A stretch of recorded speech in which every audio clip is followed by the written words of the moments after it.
they're talking about owners are expected to push for a salary cap. Obviously, the players' union, which the MLB players' union is very strong, probably the strongest in any sport, probably. But they're going to resist it because they want their players to get paid. Here's my opinion on that.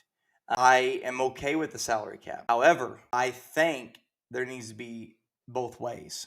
I think there needs to be a cap on salary, but I also think there needs to be a floor. Floor might be the most important one. You got to get these owners paying money. I saw a graphic the other day that showed every single MLB team was in the profit based off of their revenue and what they're paying players, payroll.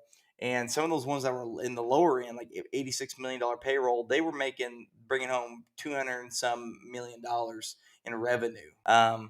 So you got to get a floor. Those owners have got to pay money, man. Like the teams that are consistently at the bottom, the Pirates, the Rockies, all them, they got to start paying money. And they can't do the whole Chris Bryant contract and be good with it. They got to start going there and start really throwing some money, maybe even buy a whole rotation, something like that. But there needs to be a floor. I do think there needs to be a cap. I don't know the amount on the cap, but I'm very concerned about this lockout because baseball is a weird sport to where if a lockout lasts long enough, it could really hurt the sport pretty badly and lose fandom. And I love baseball, I really do.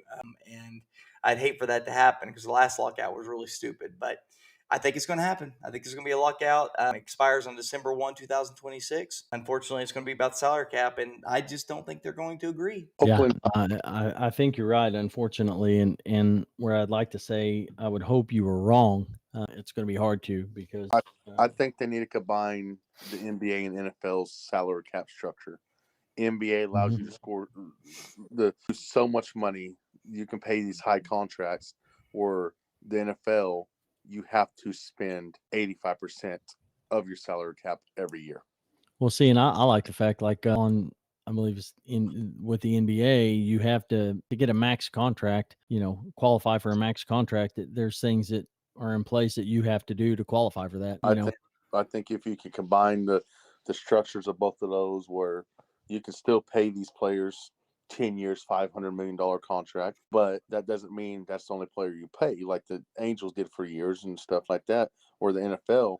You have to spend your money. You can't just a team can't just say, "Hey, I want to tank. I don't want to spend my money." The NFL does not allow it. You have to go, and that goes with what you're talking Well, about. There has to be and a if they you have don't to do make something, spend you're money. going to see more contracts like this Shohei Ohtani contract with the Dodgers. I mean, they're paying him a couple million right now for the next 5 years, and then or whatever it is, and then so much for the next however long.